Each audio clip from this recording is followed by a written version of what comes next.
Card और certificate की एक जेरॉक्स करके दीजिए। नहीं ताई, थोड़ा टाइम लगेगा। ठीक है, मैं 1 घंटे बाद आ जाऊंगी। हाँ हाँ ठीक है, तब तक हो जाएगा। ठीक।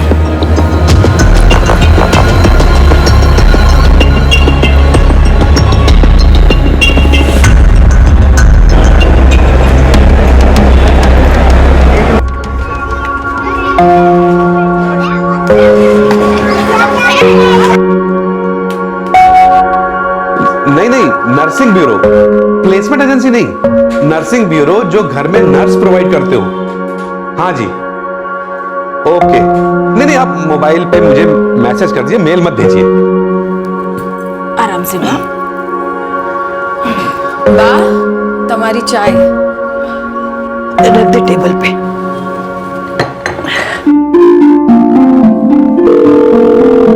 आवेद हेल्थ केयर सर्विसेज। आपको फुल टाइम नर्स चाहिए? जी हाँ, फुल टाइम। मैं कुछ लोगों को शॉर्टलिस्ट करती हूँ और आपके घर भेज देती हूँ। कब तक भेज देंगी आप? बस 1 दिन दीजिए। आपका एड्रेस बताइए।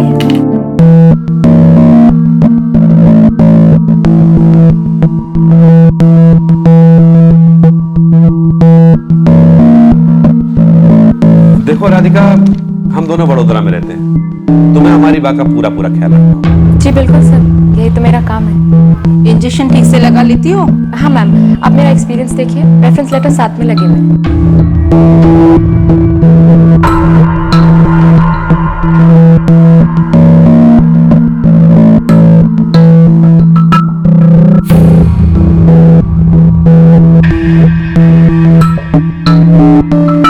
ओके, ठीक है, फिर 15,000 महीने पे तय करते हैं। लेकिन काम तुम्हें आज से ही शुरू करना होगा। हाँ मैम, मैं बस घर से अपने कपड़े ले आती। आने वाले वक्त की दस्तक कैसे सुनी जा सकती है जब चेहरे ही सच ना बयां कर रहे हैं, ना ही अपनी पहचान को लेकर और ना ही अपने असल इरादों को लेकर।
ये राधिका कैसी लड़की है? आपका ठीक से ख्याल तो रखती है ना?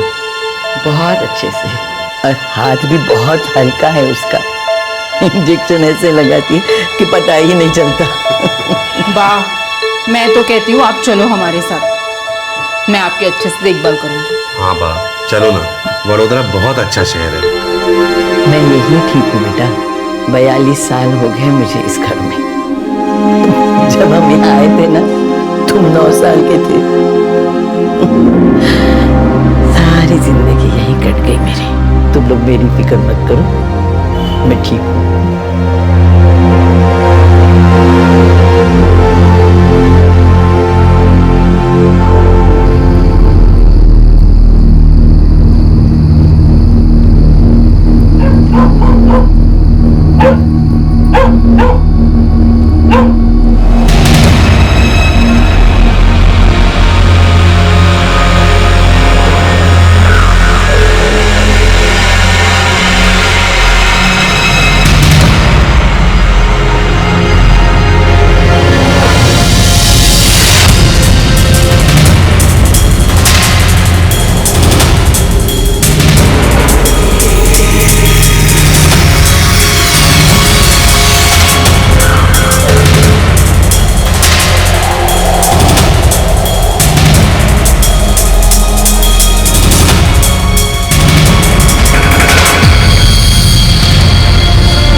चाहिए। क्यों, अंदर राधिका नहीं है क्या? पता नहीं, मैं तो 3-4 बार घंटी बजा चुकी हूँ।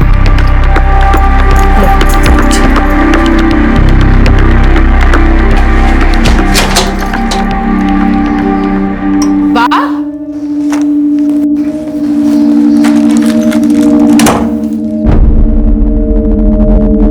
बा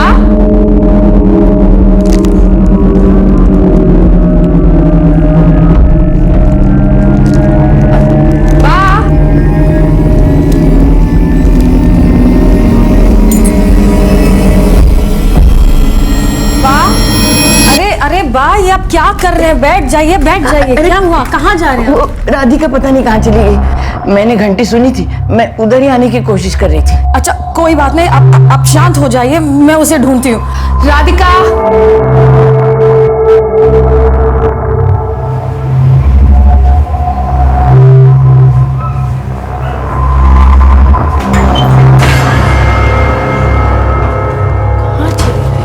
अरे बा, राधिका तो यहाँ भी नहीं है। भगवान जाने कहाँ चली गई। सुबह ना उसने मुझे उठाया, न चाय दी। कोई बात नहीं बा, मैं आपके लिए चाय बना कर लाती हूँ।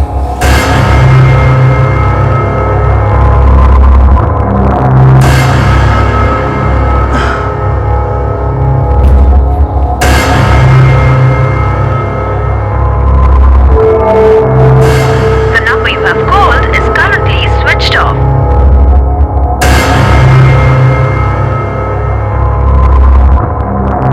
The number you have called is currently switched off. बा, राधिका का फोन तो बंद आ रहा है। समझ में नहीं आ रहा, ये राधिका ऐसे गायब कहाँ हो गई। नर्स राधिका तांबे ने सिर्फ 6 महीने काम किया था और फिर अचानक गायब हो गई थी। उसका फोन भी बंद था। कहीं उसके साथ घर का कोई और सामान भी गायब तो नहीं हो गया था? वो बताकर नहीं गई? नहीं बताया तो नहीं, पर ऐसा कभी वो करती नहीं है। बा जरा चेक करो, अलमारी की चाबियां आपके तकिए के नीचे है ना? अच्छा, हाँ चाबियां तो है।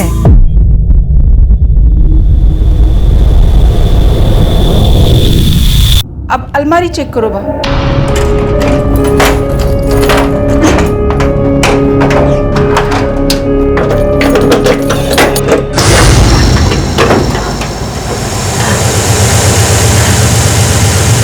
स्नेहा, लॉकर में तो कुछ भी नहीं है।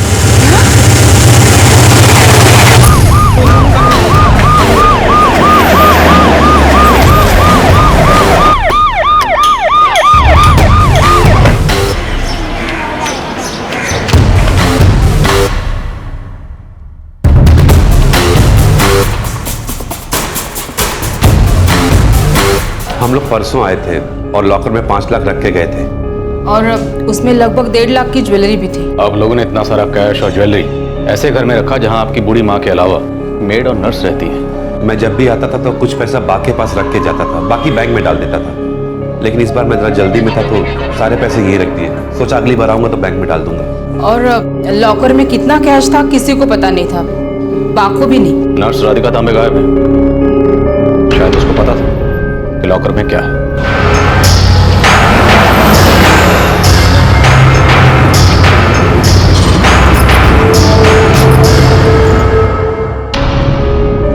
साहब, मैंने अलमारी को हाथ तक नहीं लगाया साहब। मैं तो इधर खाली बर्तन झाड़ू कटका और खाना बनाने के लिए आती हूँ साहब। मैं इधर सारा टाइम रहती भी नहीं हूँ साहब।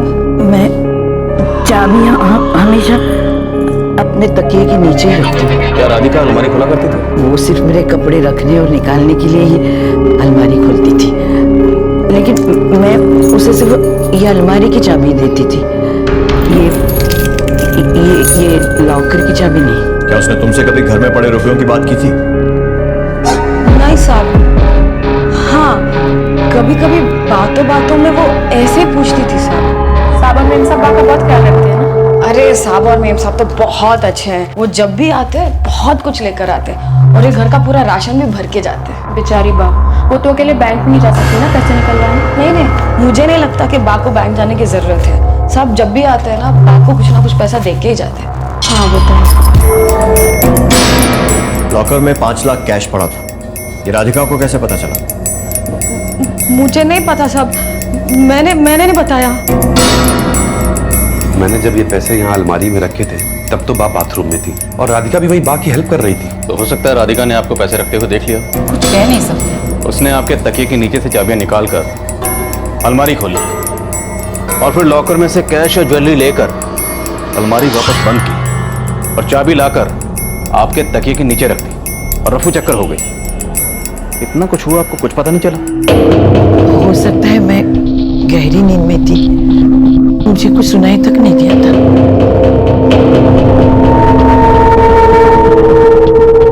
वो आवेद हेल्थ केयर सर्विसेज से आई।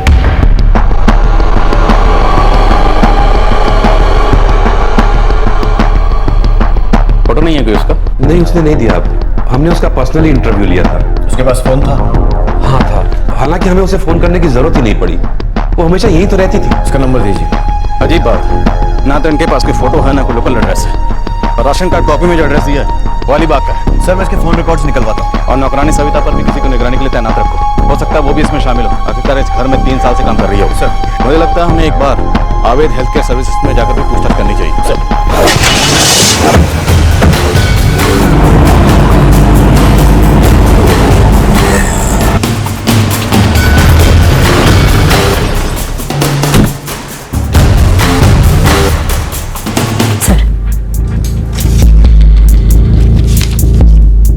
उसके सर्टिफिकेट्स और रेफरेंस लेटर हमारे पास पहले से है। हमें उसका लोकल एड्रेस और फोटो चाहिए। एड्रेस है हमारे पास, लेकिन फोटो नहीं है। क्यों? जी, हमारे यहाँ के प्रोसीजर में फोटो की जरूरत नहीं लगती। कैसे जरूरत नहीं पड़ती? आपके पास फोटो होना चाहिए। एनीवेज, उसका लोकल एड्रेस दीजिए।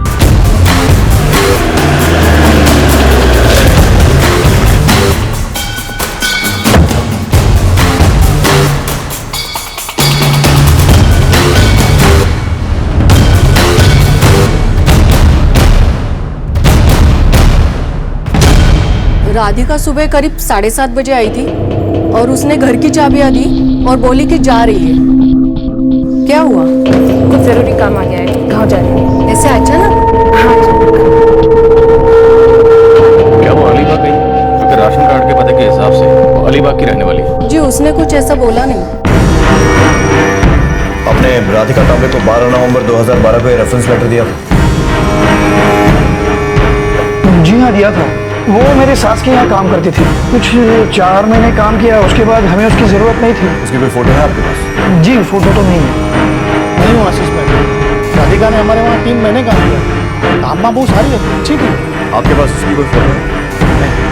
जी, उसके फोटो के लिए मैंने कभी पूछा ही नहीं। उसने हमारे घर में 9 महीने तक काम किया था। वो काम में बहुत अच्छी थी।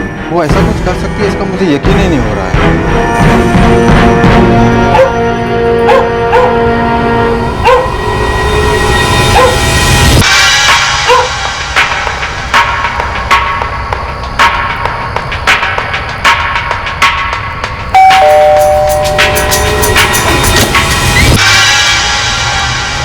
दीदी,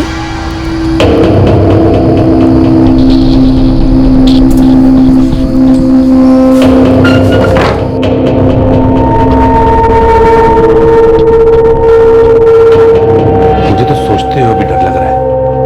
उसने चाबियां निकाली, पैसे चुराए, और अगर इस दौरान बात जाग जाती तो पता नहीं वो बा के साथ क्या करती। उसकी कोई भी डिटेल किसी के भी पास नहीं, आवेद हेल्थ केयर सर्विसेज के पास भी नहीं। क्या होता अगर चोरी के दौरान उषा बहन जाग गई होती? राधिका तांबे का पता ठिकाना और भी रहस्यमय होता जा रहा था, यहाँ तक कि उसका अलीबाग का एड्रेस भी, जो कि राशन कार्ड में दिया हुआ था।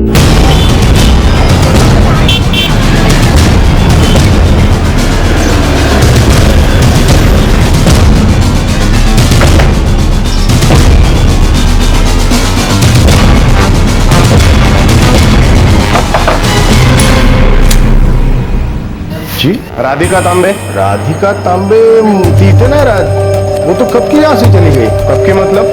करीब 2-2.5 साल हो गए। कहाँ शिफ्ट हुई है? उसके पति और बच्चे के साथ पुणे में शिफ्ट हो गई। सर, राशन कार्ड में दिया हुआ एड्रेस या तो बहुत पुराना है या फर्जी है। राधिका तांबे के कॉल रिकॉर्ड भी मिल गए हैं। 13 अगस्त से उसका फोन बंद। मतलब वो इसकी तैयारी बहुत पहले से कर रही थी। सर इसका ट्रैक रिकॉर्ड एकदम साफ है, लेकिन हाँ, जिन भी घरों में इसने पहले काम किया है वहाँ पर बुजुर्ग लोग अकेले नहीं रहते थे, परिवार के लोग साथ में रहते थे।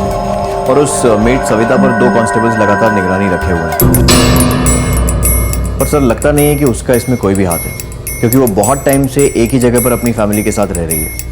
राधिका तांबे ने ऐसे कोई कॉल किया जिससे हमें कोई लीड मिल सके? सर इस बीच उसने 10 या 12 कॉल्स किए हैं, वो सारे नंबर्स हैं हमारे पास। सभी नंबर चेक करो। वो एक सर्टिफाइड नर्स है, मैं नर्स एसोसिएशन में चेक करता हूँ, हो सकता है उनके पास इसका कोई रिकॉर्ड हो।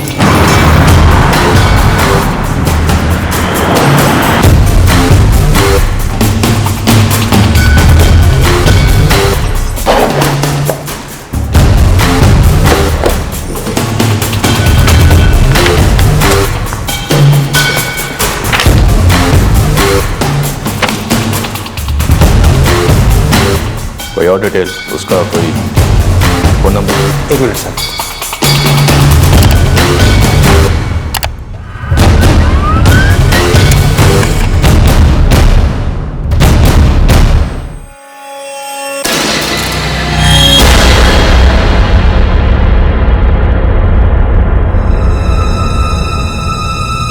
ये तो 40-45 साल की लगती है। Birth of year 1973। जी, ये 3 साल पुरानी फोटो है, उसका नंबर भी है।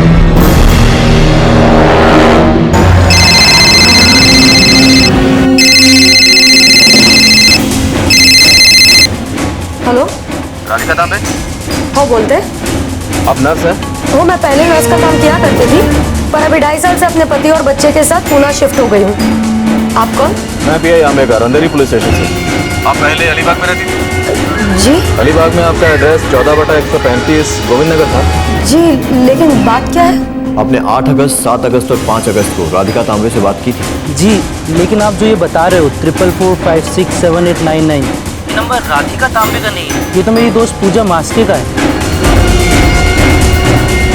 जी आप ठीक कह रहे हैं, ये राधिका तांबे का नहीं, पूजा मास्के का नंबर है। हाँ, ये पूजा मास्के का ही नंबर है। वो मेरी बचपन की दोस्त है, कुछ वक्त के लिए मेरे साथ मीरा रोड में भी रही थी। क्या हुआ है सर? अभी कहाँ है वो? अभी तो पता नहीं, मेरी पिछले 2 महीने से उससे बात नहीं हो पाई है। पर बात क्या है सर? नहीं सर, ये वो राधिका तांबे नहीं है, वो तो एक यंग लड़की थी।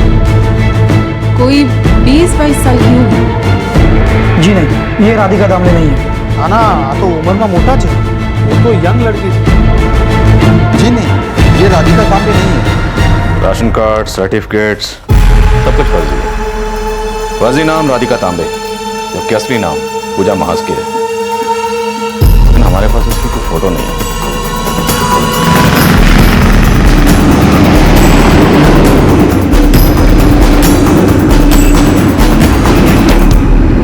उसने इस धोखाधड़ी और चोरी के काम को बड़ी ही सफाई और शातिर तरीके से अंजाम दिया था।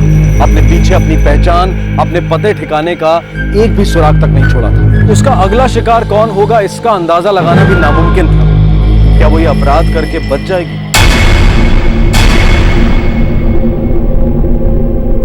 पूजा अलीबाग की नहीं, मुरुड की रहने वाली। मुरुड तो अलीबाग के पास है। क्या तुम पूजा को बचपन से जानती हो? हम दोनों बचपन में एक साथ स्कूल जाया करते थे। उसके माँ बाप की मौत एक एक्सीडेंट में हो गई तो उसे स्कूल छोड़ना पड़ा, और तब अपना और अपनी बहन जागृति का ख्याल रखने के लिए उसे काम करना पड़ा। तुम्हारे पास पूजा की कोई फोटो है? मेरे मोबाइल में ही है।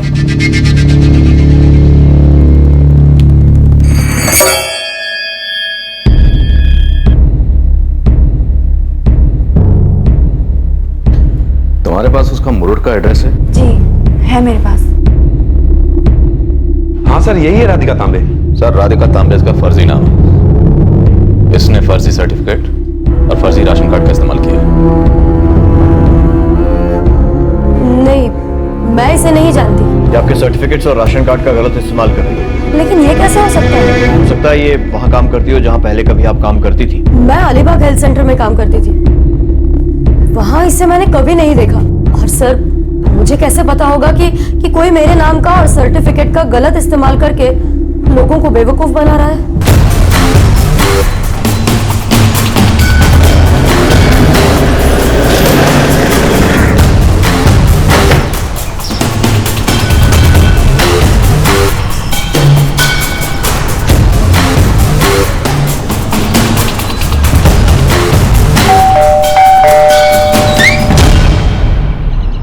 पूजा मास के? जी वो घट्टे नहीं है, तुम? जागृति मास के। पूजा मास के की छोटी बहन? जी। ताई 25 अगस्त की रात को आई थी और फिर अगली सुबह वापस चली गई थी। कहाँ गई? वो नहीं बताया। अरे तुम उसकी छोटी बहन हो, कुछ तो बातचीत होती होगी, तुम्हें पता तो होगा इस वक्त कहाँ है। 4 महीने में एक बार आती है और पैसे देकर वापस चली जाती है। मैं यहाँ नर्स की पढ़ाई कर रही हूँ। बड़ी बहन नकली नर्स बनकर लोगों को चूना लगा रही है और छोटी असली नर्स की पढ़ाई कर रही है। सर मैं सच कह रही हूँ। आप जो कह रहे हैं ताई ने जो कुछ भी चुराया है, मुझे कुछ नहीं पता। फोन कहाँ तुम्हारा? मेरे पास फोन नहीं है। अगर ताई को कोई बात करनी होती है तो वो बाजू की राशन की दुकान में फोन कर देती है। देखो तुम्हारी बहन पूजा बहुत बड़ी मुसीबत में फंस चुकी है। अब अगर तुमने सच नहीं बोला तो तुम भी बहुत बड़ी मुसीबत में फंस सकती हो। सर मुझे सच में नहीं पता ताई कहाँ है। जब से हमारे आई बाबा गए तब से मेरी ताई मेरा सब कुछ है। मुझे नहीं पता वो क्या कर रही है। मुझे यही लगता था कि वो एक नौकरानी का काम करती है। गणेश साहब, इस लड़की पर और इस घर पर 24 घंटे नजर रखो। हो सर।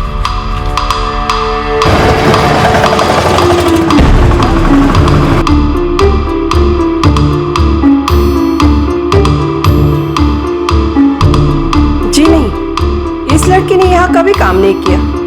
मैं राधिका तांबे को अच्छे से जानती हूँ, लेकिन ये लड़की कभी यहाँ काम पर नहीं थी।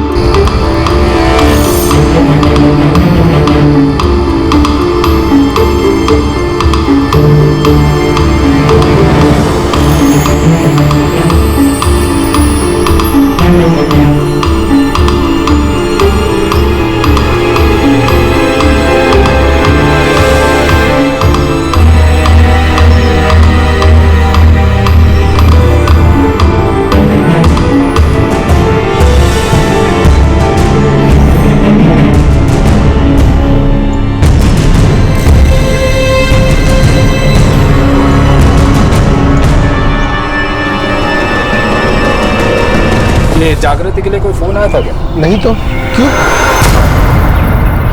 मुंबई पुलिस, अगर फोन आए तो मुझे खबर कर देना। नंबर लिख लीजिए।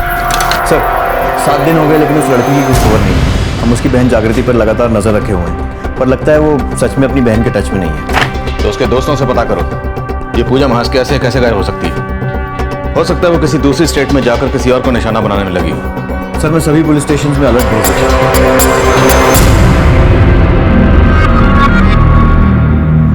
अब तो किसी को भी काम में रखने में डर लग रहा है। देखिए जो भी हुआ उसे हमें भूलना होगा।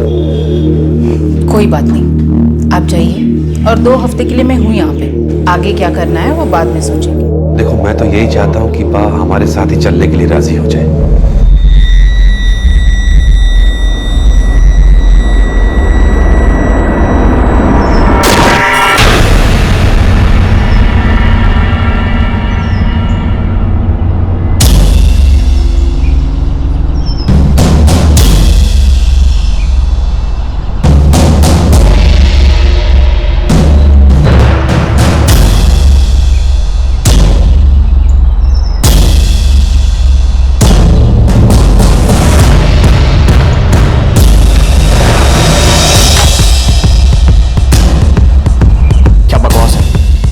वहां थे फिर भी वो निकल कैसे गई? कल रात को 2 घंटों के लिए मैं घर के जरूरी काम से गया,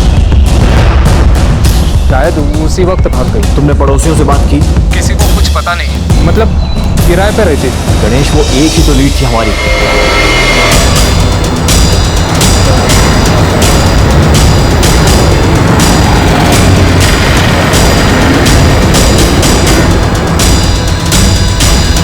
क्या बताऊं ताई, वो लोग पूरा टाइम उस पर निगरानी रखते हैं। शुक्र है उन लोगों ने घर की तलाशी नहीं की। अब हम कहाँ जाएंगे? ढूंढते हैं जब तक मामला ठंडा नहीं होता। अच्छा तू अब कुछ खा पी ले, भूखी होगी। पुलिस के पास जो एकमात्र लीड थी वो भी उनके हाथ से निकल गई थी। फर्जी नर्स पूजा तांबे अब पुलिस की पहुंच के बाहर थी और अगले 3 महीने तक ऐसा लग रहा था कि उस तक पहुंचना अब नामुमकिन था।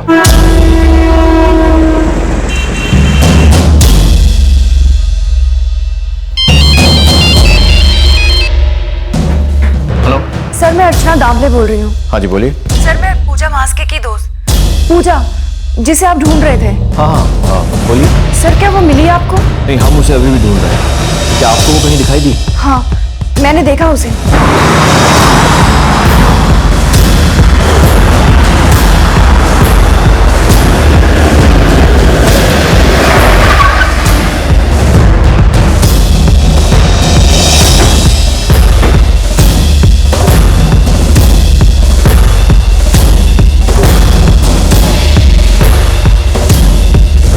सर, ये वाला घर।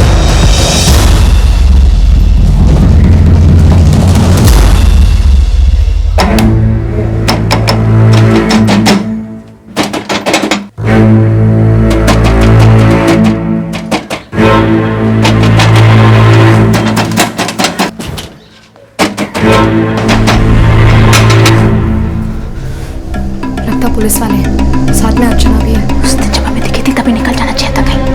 मुझे क्या पता था इसलिए कि पुलिस को बता देगी।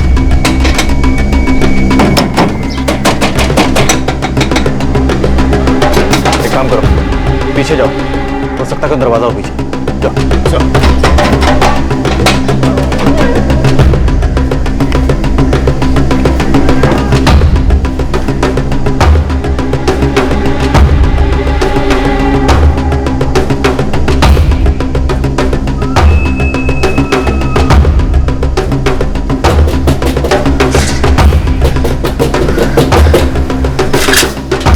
ताई, वो लोग यहाँ पर भी हैं।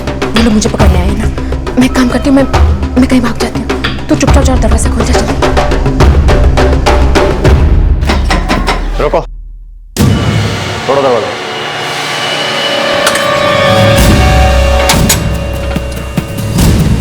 अरे क्या हुआ? अरे साहब, क्या हुआ साहब? पीछे का दरवाजा खोलो।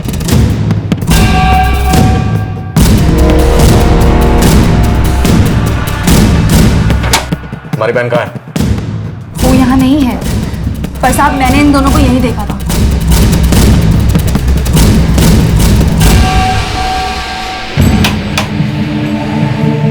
देखो जागृति, सच सच बोलो, तुम्हारी बहन पूजा कहाँ है, वरना बहुत बुरा होगा। वो यहाँ नहीं है, मैं यहाँ अकेली ही रहती हूँ। झूठ मत बोलो। मैं सच कह रही हूँ साहब। झूठ बोल रही है ये। जब मैंने इन दोनों को मार्केट में देखा था, मैंने पीछा किया था इनका साहब, और ये दोनों इसी घर में घुसी थी।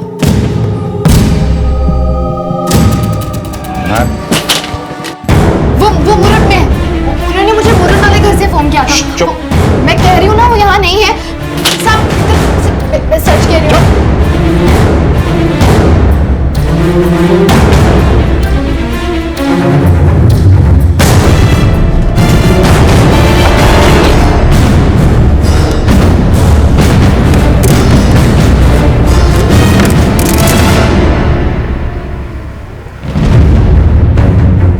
सर यही है वो।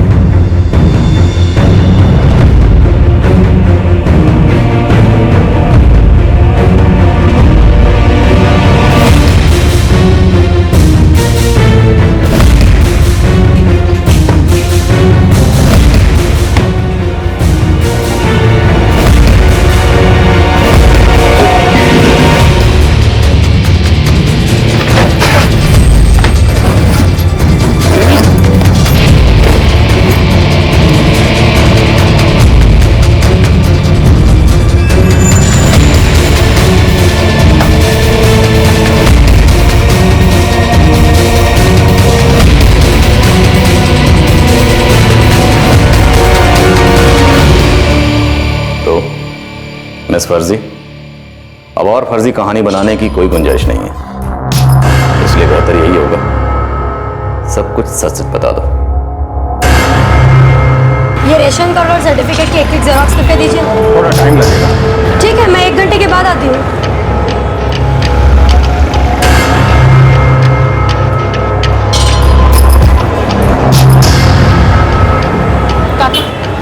जेरॉक्स करके दो ना। हाँ बस 2 मिनट, इतना रिचार्ज कर लेता हूँ।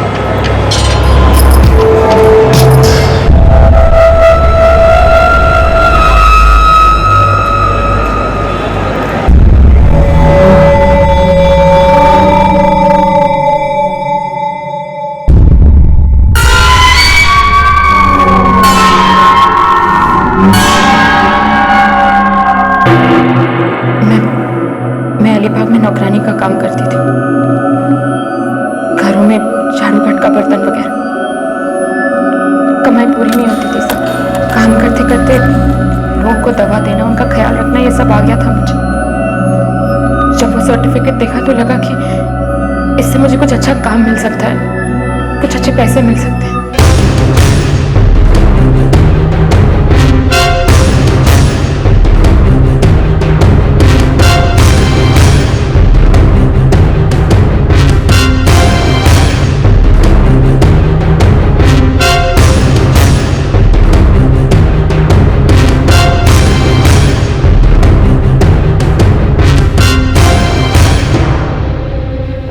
में भी काम कर चुकी थी साहब, वहां नर्स को इंजेक्शन देते हुए देखा था, काम करते हुए देखा था।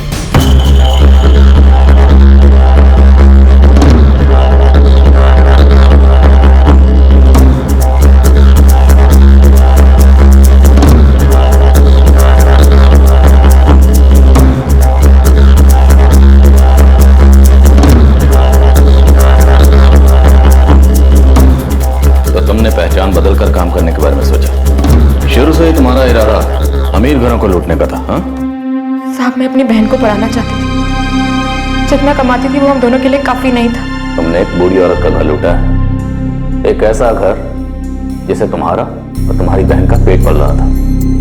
अच्छी खासी तनख्वाह दे रहे थे वो लोग तुम्हें। लेकिन साहब, इस शहर में पैसे पूरे ही नहीं पड़ते थे। जितना कमाते थे वो मेरे लिए ही काफी नहीं था, फिर बहन को भी पैसे भेजने पड़ते थे। तुम अपने बुरे हालात का जितना चाहे रोना रो सकती है, लेकिन सच्चाई यह है कि तुम एक चोर हो जिसने मौका मिलते ही हाथ साफ कर दिया।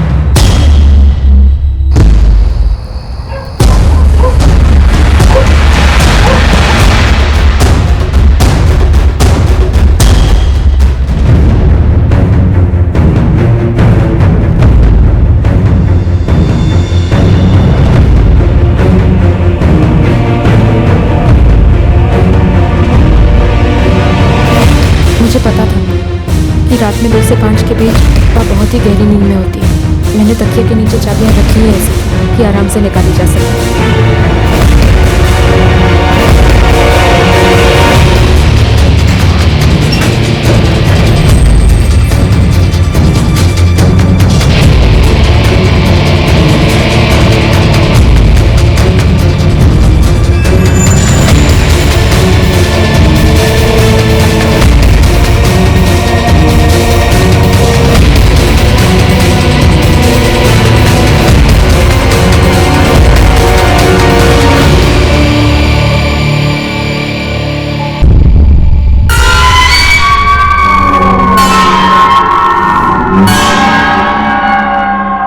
देवा शपथ साहब, मैं ये पैसे सिर्फ और सिर्फ अपनी बहन की पढ़ाई लिखाई में लगाने वाली थी।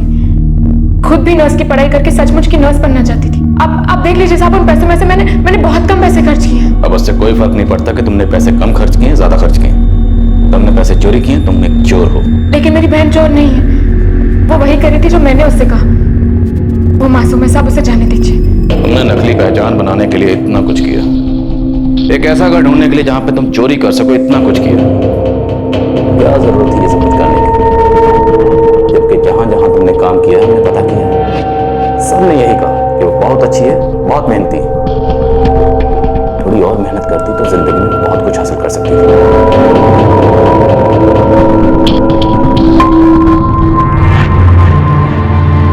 पुलिस ने लड़की की पहचान और उससे मिली ज्वेलरी की पहचान करने के लिए बुलाया था। उसका असली नाम पूजा मास्के है। बड़ी शातिर निकली, हम सबको कितने आसानी से बेवकूफ बना गई। सिर्फ हमें नहीं स्नेहा, कई और लोगों को भी। जो भी हो, लेकिन जब तक यहाँ थी बहुत अच्छे से काम करती थी, मेरा ख्याल रखती थी। उसे ये सब करने की क्या जरूरत थी?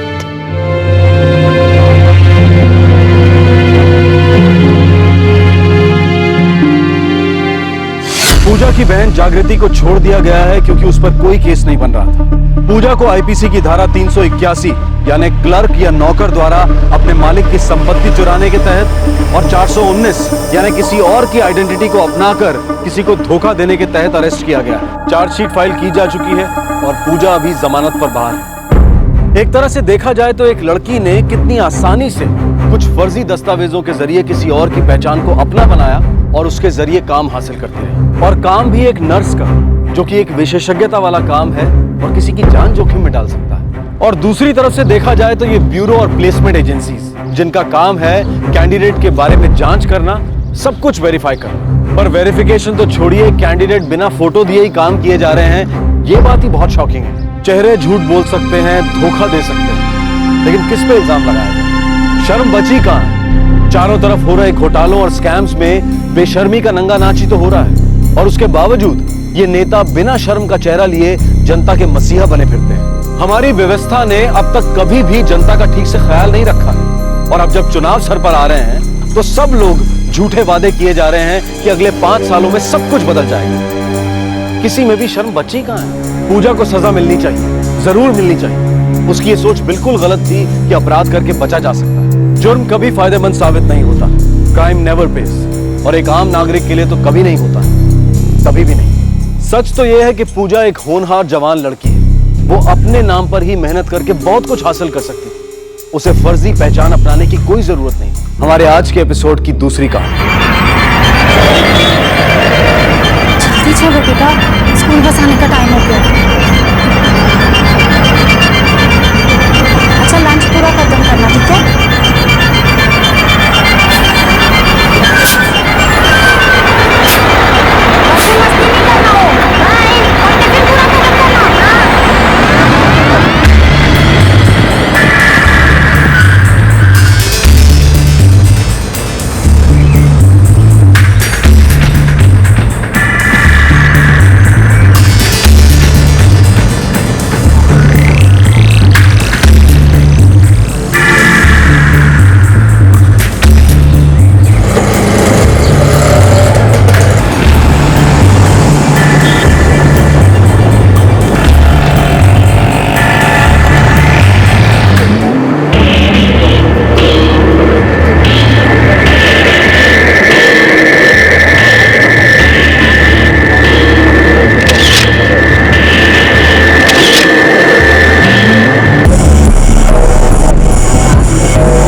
हो सकता है आराधना इस आदमी को सिर्फ जानती हो, या उसका दूर का रिश्तेदार भी तो हो सकता है। कोई औरत रोज कौन से रिश्तेदार से मिलने जाती है?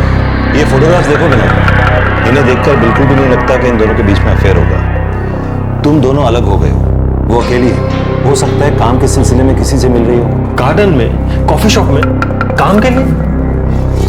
देखो विनोद, बात सीधी सी, बिना किसी ठोस सबूत के तुम उसे डिवोर्स नहीं मांग सकते। इन फोटोग्राफ्स के बेसिस पर ये केस स्टैंड नहीं कर पाएगा। क्या तुम्हारे पास कोई भी ऐसा फोटोग्राफ है जिसमें दोनों कॉम्प्रोमाइजिंग पोजीशन में? एक पति जो किसी भी कीमत पर अपनी पत्नी से तलाक चाहता है, और एक पत्नी जो उसे आजाद करने को राजी नहीं। वो पति विनोद ओसवाल अब अपनी पत्नी आराधना से छुटकारा पाने के लिए उसके खिलाफ एक अफेयर का ठोस सबूत चाहता है, जो शायद हुआ था। शुरू होता है एक जासूसी का खेल, पर वो हालात क्या थे जिनकी वजह से पति पत्नी के बीच इतनी कड़वाहट आ गई थी?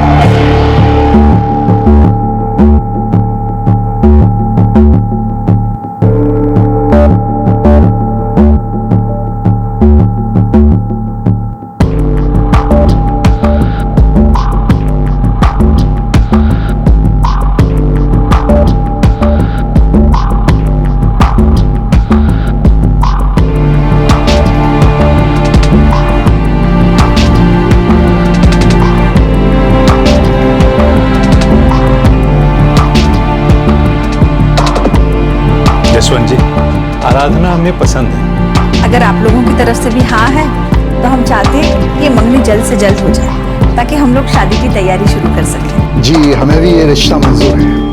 मैं जल्दी ही पंडित जी से मिलकर मुहूर्त निकलवाता हूँ।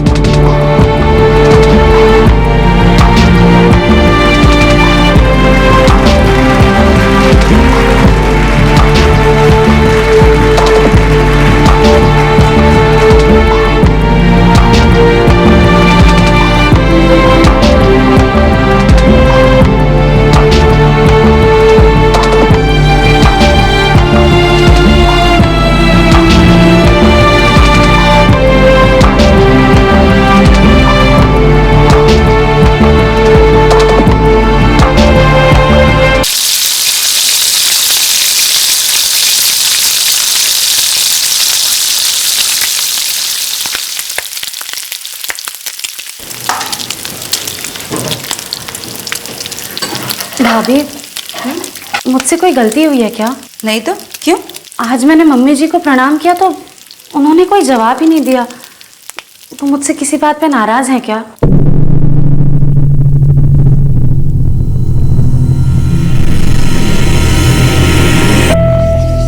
भाभी, कोई तो बात जरूर है, प्लीज बताइए ना। मम्मी जी तुमसे उखड़ी हुई है। मुझसे? लेकिन क्यों? वो शादी में तुम कुछ लेके नहीं आई ना, और तुम्हारे घर वालों ने भी कुछ भी नहीं भेजा, शायद इसलिए।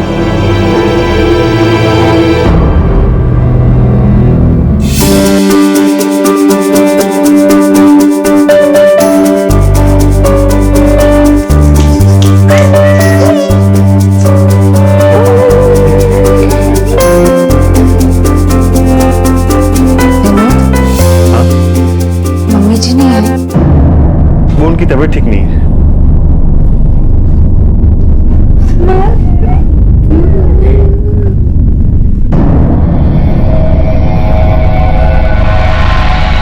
बच्चा पैदा होने पर भी खाली हाथ चले आए, बधाई दी और चले गए। अब शगुन वगुन कुछ होता है या नहीं?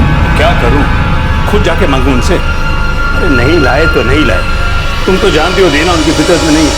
आप ही ने कहा था कि शादी में कुछ भी मत दीजिएगा। कहना पड़ता है, इसका मतलब ये तो नहीं कि सचमुच कुछ नहीं देंगे। शादी के वक्त मांग लेते ना तो अच्छा था। अब उनकी मुट्ठी आसानी से खुलने वाली नहीं है, बड़े बेशरम लोग हैं। तुम चाहती क्या हो मुझसे? उनसे कहो कुछ और नहीं, कम से कम रीति रिवाजों की तो कदर करे। अच्छा होगा ये सारी बातें तुम करो।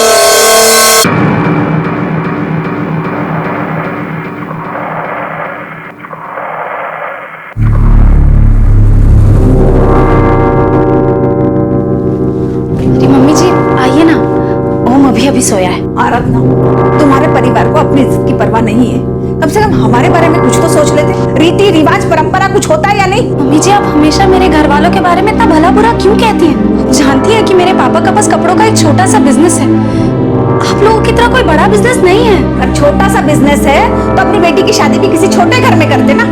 अपनी बेटी की शादी अगर उन्हें बड़े घर में करनी थी तो बड़े घर के रीत रिवाज भी उन्हें समझ लेने चाहिए थे। और फिर शादी ब्याह में पैसा ना हो तो कौन सा ऐसा बाप है जो कर्जा नहीं लेता? लेकिन इनसे तो चवन्नी निकलवाना भी मुश्किल है। तुम्हें पता है मेरे भाभी की शादी में रूपाली के घर वालों ने क्या क्या दिया था? रूपाली भाभी अपने साथ इतना सब इसलिए लेके आई थी क्योंकि उनके परिवार की हैसियत थी। बात हैसियत की नहीं, नीयत की है। तुम्हारे परिवार ने हमारी शराफत का फायदा उठाया। उन्होंने सोचा सामने वालों ने कुछ मांगा नहीं है तो हमें भी कुछ देने की जरूरत नहीं है। पर अब ऐसा नहीं चलेगा। तुम अपने बाबूजी से जाके बात करो।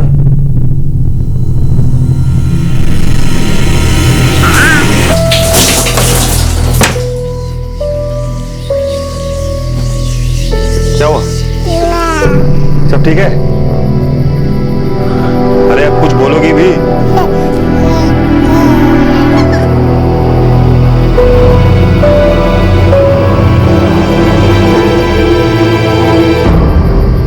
वैसे माँ कुछ गलत तो नहीं कह रही। भैया की शादी में रूपाली भाभी के घर वालों ने दिल खोल के दिया था और तुम्हारे घर वालों ने कुछ भी नहीं दिया। ये बात है तो सच ही।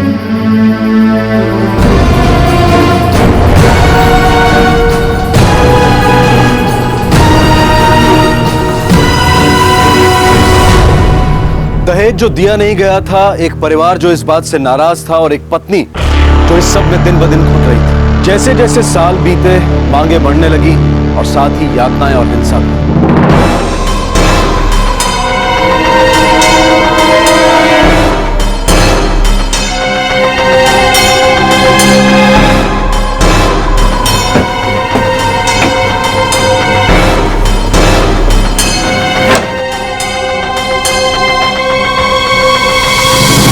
विनोद बेटा, मुझे तुमसे जरूरी बात करनी है। जी बाबा, मैं आता हूँ।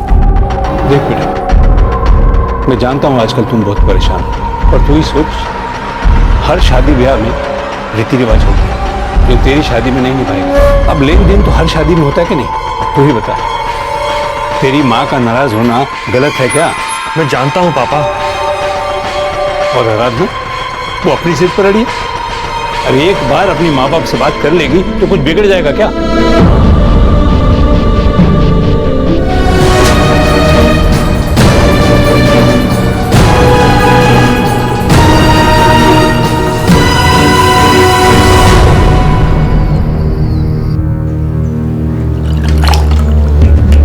तुम अपने घर वालों से बात क्यों नहीं करती?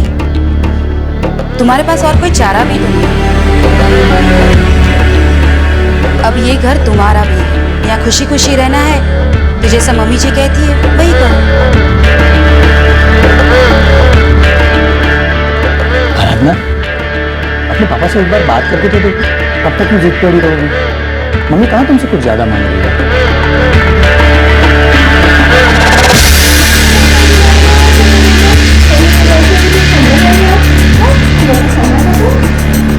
दीदी, आपकी शादी को 4 साल हो गए हैं।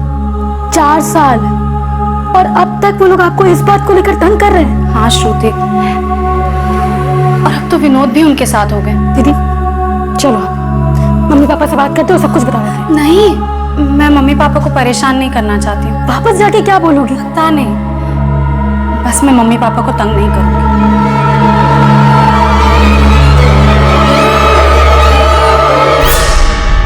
किस मुंह से वापस आई हो?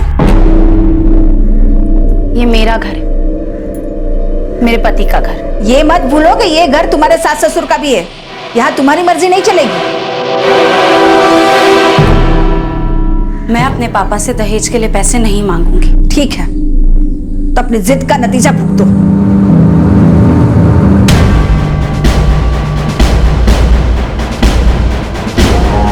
क्यों नहीं बात कर सकती तू अपने पापा से?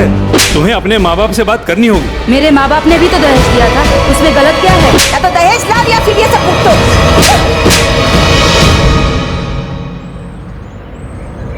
यकीन नहीं होता कि जिया जी ये सब कैसे कर सकते हैं। मैं आप लोगों को ये सब कभी नहीं बताना चाहती थी, लेकिन अब और सहन नहीं हो रहा। लेकिन बेटा, वो तेरा परिवार है। एक औरत की जिम्मेदारी होती है अपने घर परिवार को जोड़ के रखे। मैं तो कहती हूँ दामाद जी से बात करो और इस मसले को सुलझाने की कोशिश करो। ये ताने, ये मारपीट, आखिर कब तक वो ये सब सहती रहती? फाइनली आराधना ने फैसला किया कि वो अब ये सब और नहीं सहेगी।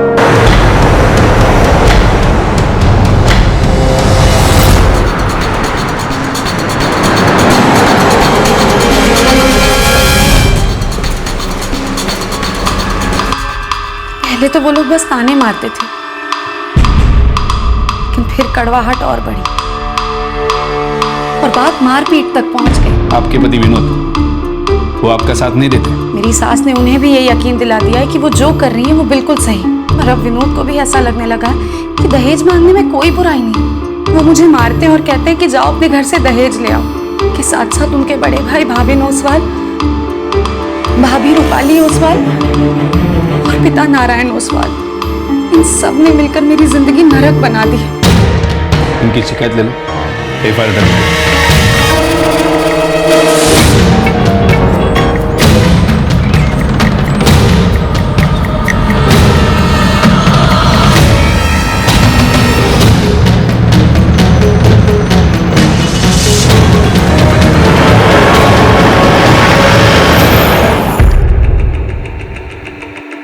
सर वो झूठ बोल रही है। हमने उस पर कभी दहेज के लिए दबाव डाला ही नहीं। सर, हम शरीफ इज्जतदार लोग हैं, कपड़ा मार्केट में हमारा बहुत नाम है।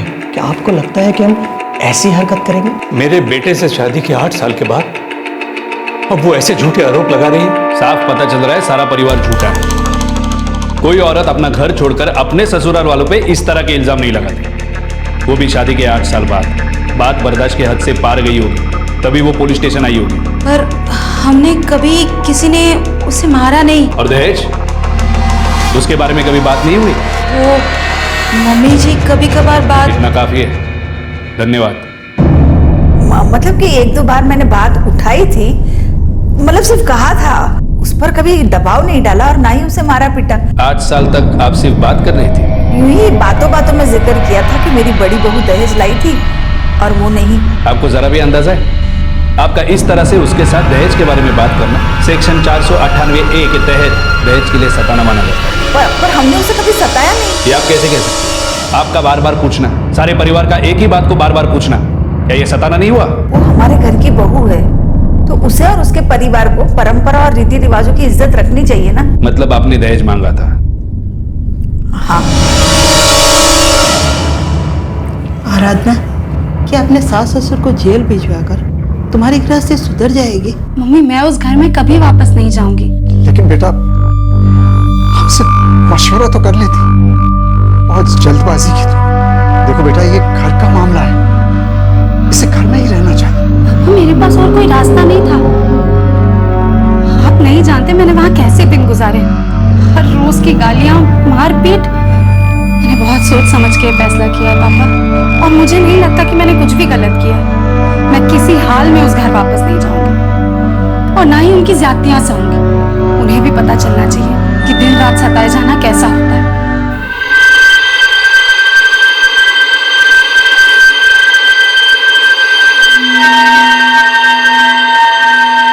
हमारी इज्जत तो मिट्टी में मिली गई है, साथ में हमारी गिरफ्तारी की खबर भी फैल गई है मार्केट में। किसी को मुंह दिखाने के काबिल नहीं रहे हम लोग। सोचा नहीं था कि बहू बात को इतना आगे ले जाएगी।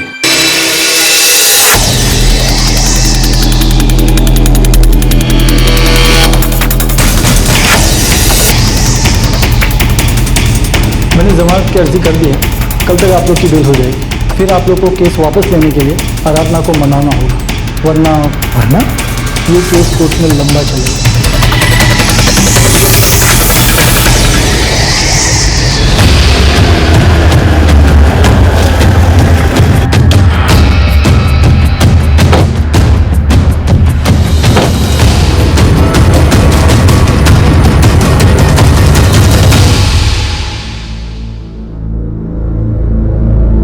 हमें किसी भी तरह से उसे बहला फुसला कर ये केस वापस लेने के लिए मनाना होगा। उसकी हिम्मत तो देखो, अब उसके सामने जाके नाक रगड़े क्या हम? अरे मम्मी, दिमाग थोड़ा ठंडा रखो। अभी अभी हम जमानत पे छूटे हैं और केस अभी बाकी है। 498A का केस है। सबसे पहले तो हमें इस दहेज के केस से छुटकारा पाना होगा। उसके साथ क्या करना है वो हम बाद में देख लेंगे। मुझे उससे कोई बात नहीं करनी, कुछ लेना देना नहीं रखना है उसके साथ।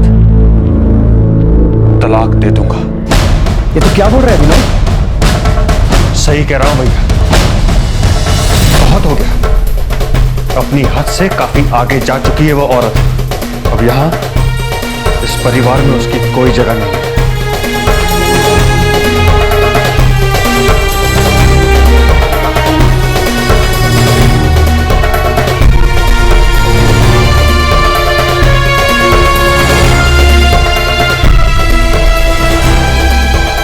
विनोद ने डाइवोर्स पेपर भेजा।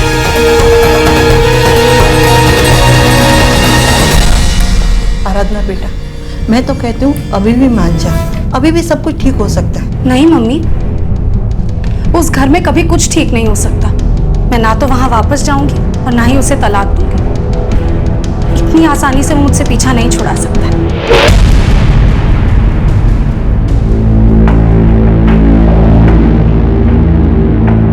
मैडम, मेरी क्लाइंट आराधना ओसवाल को ये तलाक मंजूर नहीं है। वो पहले ही अपने पति विनोद ओसवाल पे डाउरी हैरेसमेंट का केस दर्ज कर चुकी है। उसके बाद ये डिवोर्स की बात उठी। इस केस की अगली डेट अब नवंबर में होगी। तब तक आई होप आप दोनों आपसी रजामंदी से कोई समाधान ढूंढ लेंगे।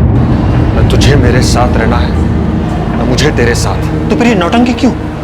दे देना तलाक। नहीं आसानी से पीछा छोड़ो ताकि तुम झट से दूसरी शादी करो। ना तो मैं दूसरी शादी करूंगी और ना ही तुम्हें करने दूंगी विनोद।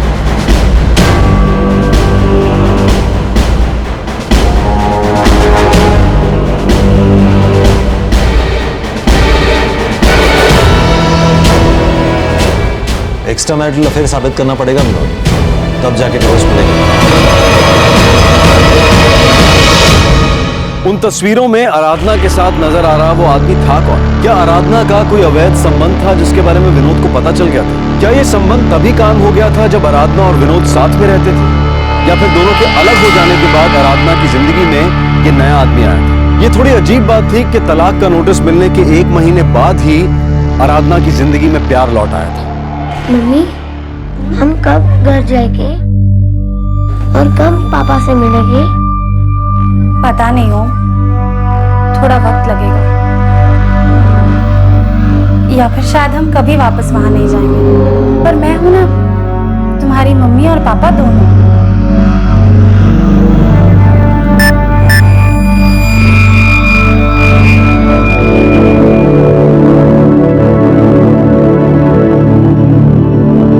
हाय, हाउ आर यू?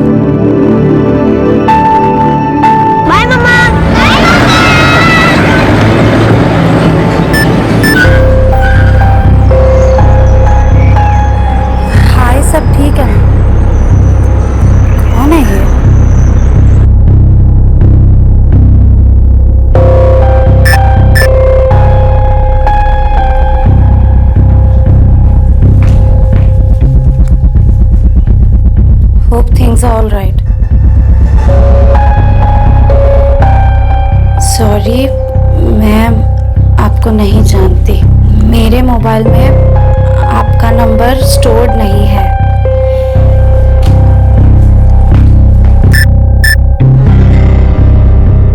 आप मुझे नहीं जानती, मेरा नाम कपिल है। आपसे बस दोस्ती करना चाहता हूँ। मैं आपसे क्यों दोस्ती करूंगी और आप मुझे कैसे जानते हैं? मैं आपको नहीं जानता, चलो एक दूसरे को जान लेते हैं। मैं अजनबियों से बात नहीं करती।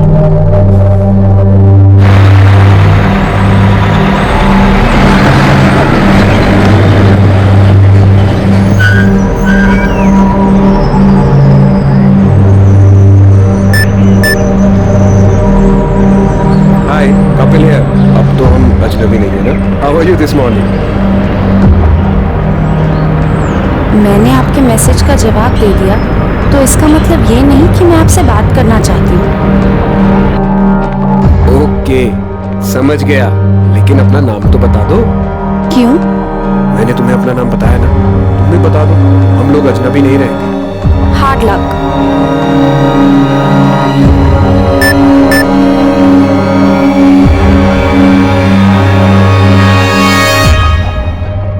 हो सकता है गोल्डन चांस हो।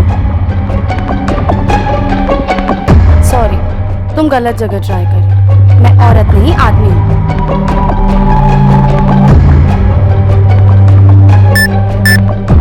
मैं 100% बता सकता हूं कि आप आदमी नहीं हो। आपके मैसेज साफ कहते हैं कि आप न सिर्फ एक औरत हो, बल्कि बहुत खूबसूरत भी हो, जैसी आप प्रोफाइल पिक्चर में नजर आती हो, उससे भी ज्यादा। अब बता भी दो कि आपका नाम क्या है। आराधना। Let's meet. क्यों? कम से कम ये तो पता चले कि हम दोनों दिखते कैसे हैं। Sorry, I am not interested. Interest नहीं है तो क्या हुआ, एक बार मिल तो सकते हैं। अब तो हम दोनों दोस्त हैं ना। तुम चाहते क्या हो? पता नहीं, ये सब मिलने के बाद सोचें। कल हैंगआउट में एमजी रोड के पास, मैं जानता हूं तुम आओगी। 2:30 बजे मैं इंतजार करूंगा। Hard luck. Remember what I said? Chance, golden chance भी हो सकता है।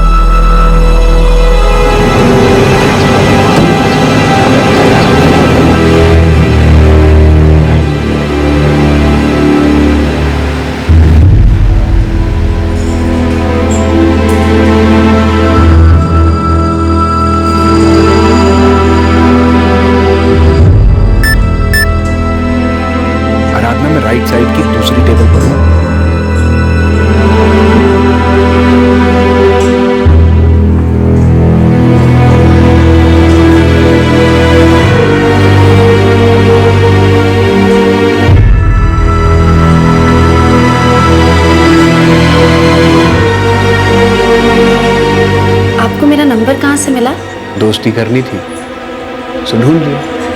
वैसे आप करते क्या हैं? मैं राइटर हूँ। क्या लिखते हैं?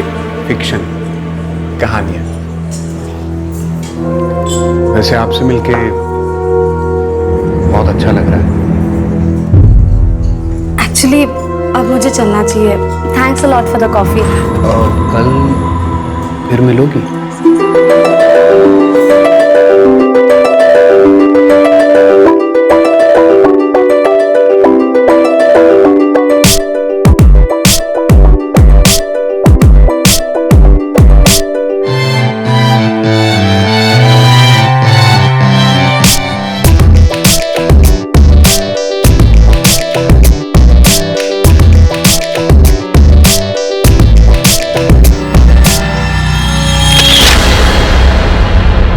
बात से बेखबर थे कि कोई उनका पीछा कर रहा था और उनकी नजदीकियों को तस्वीरों में कैद कर रहा था। आराधना का पति विनोद उसे एक ठोस सबूत का इंतजार कर रहा था जो उसे जल्द से जल्द तलाक दिलवा सके। लेकिन दूसरी तरफ आराधना भी अपने फैसले को बदलने के बारे में सोच रही थी। कुछ है जो मैंने तुम्हें अब तक नहीं बताया। अब तुम कुछ भी बताओ। ये प्यार कम नहीं हुआ। कोई सच ऐसा नहीं जो मुझे तुमसे दूर कर सके। ऐसा कुछ भी नहीं जो मुझे तुमसे शादी करने से रोके। बोलो ना आराधना, मुझे कोई फर्क नहीं पड़ेगा। कपिल मेरा एक 8 साल का बेटा है। मेरे पति मुझे तलाक देना चाहते हैं। मैं चाहती थी कि तुम्हें सब सच सच बता दूं ताकि कल को तुम्हें ऐसा ना लगे कि मैंने तुम्हें चीट किया। मैं भी तुम्हारी तरह शादीशुदा हूं। मैंने पहले तुमसे ये बात नहीं बताई। मैं डर रहा था। मैं अपनी बीवी से अलग हो चुका हूं। हमारी एक बेटी है, वो लखनऊ में रहती है। मैं अपनी बीवी से डिवोर्स लेने वाला हूं।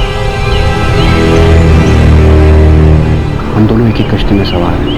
हम दोनों मिलकर सारी मुश्किलों का सामना कर लेंगे।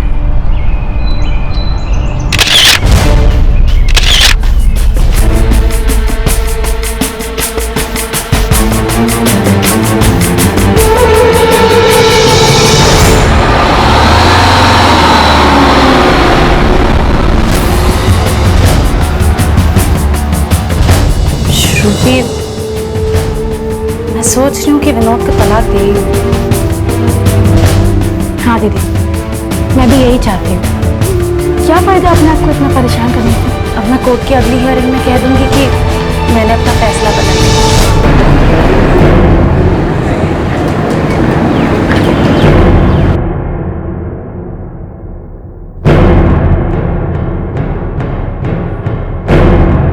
मिस्टर विनोद ओसवाल, क्या आप अब भी अपनी पत्नी को तलाक देना चाहते हैं? जी हाँ मैडम। क्या आप लोगों में इस बारे में कोई आपसी समझौता हुआ है? मैडम, मेरे client Mr Vinod Oswal Mrs Aradhana Oswal के खिलाफ एक्स्ट्रा मैरिटल रिलेशनशिप के चार्जेस फाइल कर रहे हैं। इस बिना पर आगे कोई भी समझौता किए बिना मेरे क्लाइंट अपनी पत्नी से जल्द तलाक चाहते हैं। मिस्टर विनोद ओसवाल, आप अपनी पत्नी पर एक्स्ट्रा मैरिटल रिलेशनशिप यानी अवैध संबंध रखने का आरोप लगा रहे हैं। हमारे पास सबूत है मैडम।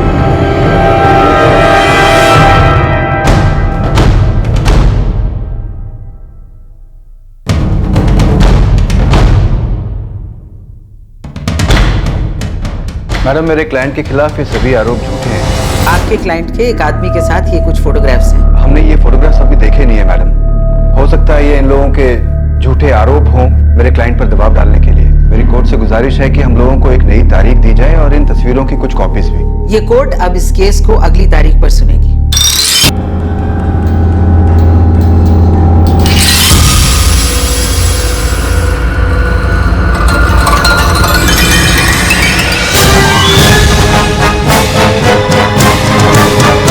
आपने मुझे इस बारे में पहले कुछ बताया क्यों नहीं? ये सब कुछ डिवोर्स पिटीशन फाइल होने के बहुत बाद हुआ। कि आज तो मैं ये फैसला करके आई थी कि विनोद को तलाक देने के लिए हाँ कह दूंगी ताकि मैं भी अपनी जिंदगी में आगे बढ़ सकूं। विनोद को पता है कि आपको कोई और मिल गया है? ये आदमी है कौन और विनोद को इस बारे में कैसे पता था?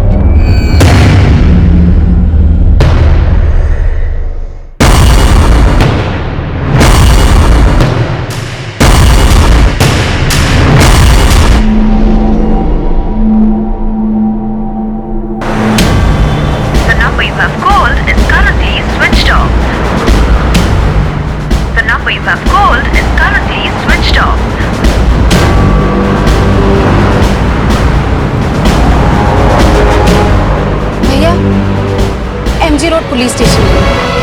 अब मुझे समझ आ रहा है कि ये सब मुझे फंसाने के लिए किया गया।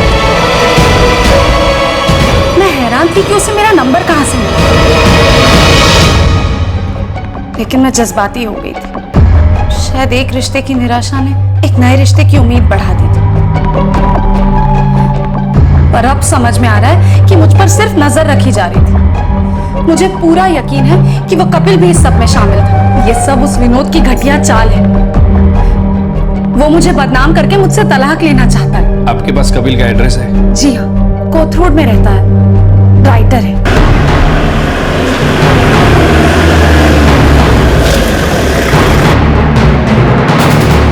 ये फ्लैट हमने कपिल यादव को किराए पर दिया था, पर 2 हफ्ते पहले वो चला गया। कुछ पता है कहाँ गया है? जी नहीं, कुछ बता के नहीं गया। वो एक राइटर था?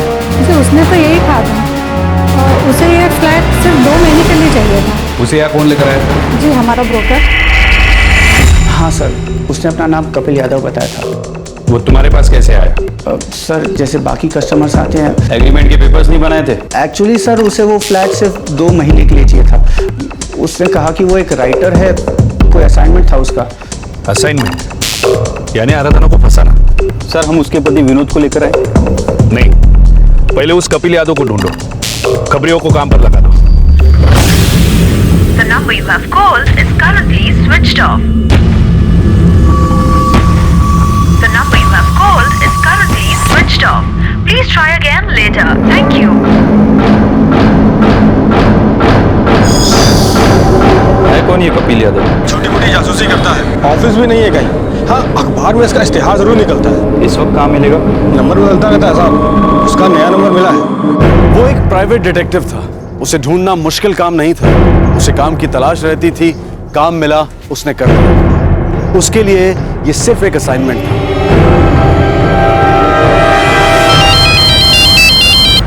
हेलो, कपिल यादव मैं बोल रहा हूँ। आप कौन? मैं सतीश गोयल बोल रहा हूँ। मुझे मेरे बिजनेस पार्टनर के बारे में इंफॉर्मेशन चाहिए। क्या पता करना है? मुझे ऐसा शक है कि वो हमारे बिजनेस राइवल से जाकर मिला हुआ है। आप प्राइवेट डिटेक्टिव? जी हाँ। उस पर नजर रखनी है, पक्का सबूत चाहिए। जी हो जाएगा, लेकिन उससे पहले हमें मिलकर बात करनी होगी। मेरे ऑफिस तो मैं नहीं बुला सकता।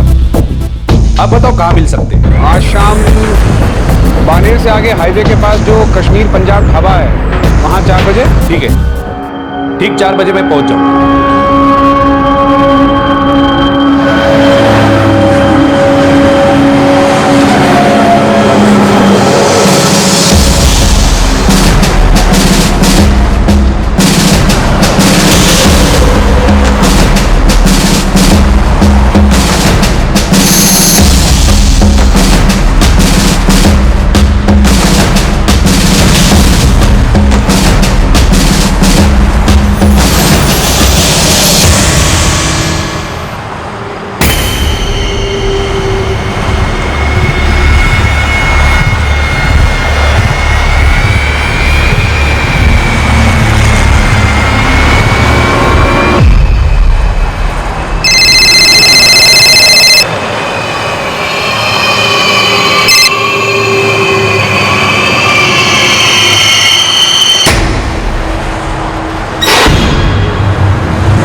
तुझे आराधना ओसवाल को फंसाने का काम मिला था?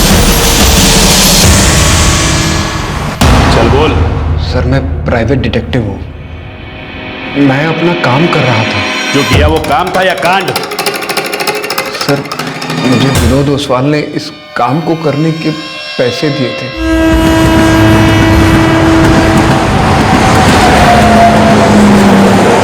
ये अपने पापा के घर में रहती है। आपको शक है कि इनका किसी से अफेयर चल रहा है? मुझे तलाक चाहिए, और वजह चाहे जो भी हो, और मैं वजह ढूंढते रहूंगा, क्योंकि ये मुझे तलाक देने को तैयार नहीं है।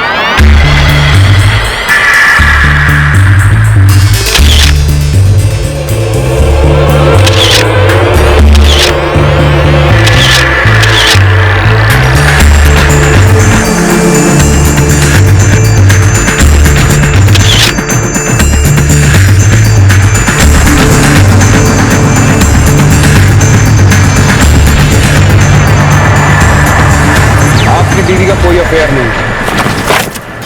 नहीं है, पता है, आपको उसे रंगे हाथों पकड़ना है? हाँ।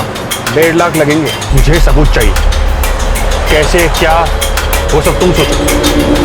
काम करोगे तो 1.5 लाख रुपए। अब से आप मुझे फोन मत करो, मेरा असिस्टेंट निकुंज आपके टच में रहे। मुझे विनोद ने आराधना का नंबर दिया था, वो हे चैट पे एक्टिव थी, मैंने उसे मैसेज करना शुरू कर दिया।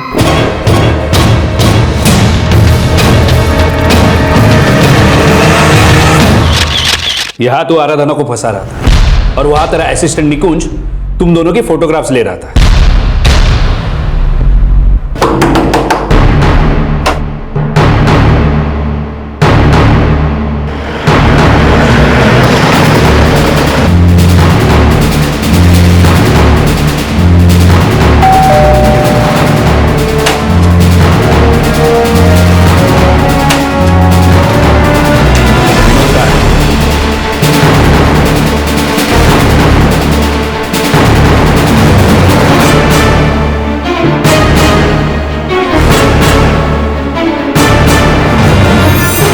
विनोद का है? सर वो किसी काम से शहर से बाहर गया होगा। कहा? बता के तो गया होगा। वो भोपाल गए। उसका फोन क्यों बंद है? पता नहीं सर, हो सकता है नेटवर्क एरिया से बाहर हो। तुम दोनों सादे कपड़े में यार नजर रखो, घर वालों को पता है वो कहाँ गया है।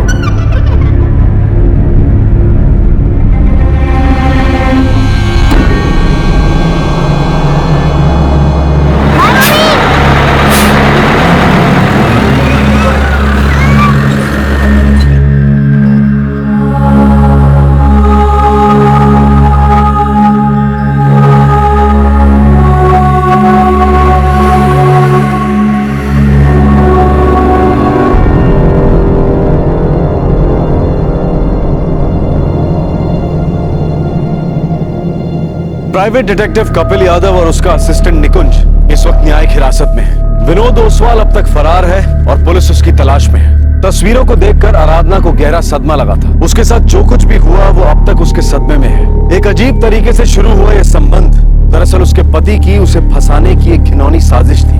विनोद और उसके परिवार के खिलाफ दहेज प्रताड़न का केस अब भी कोर्ट में चल रहा है। कितनी उम्मीदें होती हैं, कितना उत्साह होता है जब हम एक रिश्ते की तरफ आगे बढ़ते हैं, किसी से शादी करते हैं। जब दो इंसानों के रिश्ते में कड़वाहट आ जाती है तब क्या उसका अंत इतना दुखद, इतना कुटिल होना जरूरी है? अलग होना कभी खुशगवार नहीं हो सकता, लेकिन क्या अलग होने के नाम पर साजिश षड्यंत्र करके एक दूसरे को हमेशा हमेशा के लिए इस तरह तोड़ देना जरूरी है? आपसे फिर मुलाकात होगी क्राइम पेट्रोल दस्तक में एक और नए केस के साथ। तब तक अपना ख्याल रखें, सुरक्षित रहें और सबसे जरूरी सतर्क रहकर एक अच्छे नागरिक का फर्ज अदा करें। जय। इस तरह के और भी एपिसोड देखने के लिए हमारे चैनल को सब्सक्राइब करें और बेल आइकन दबाना ना भूलें।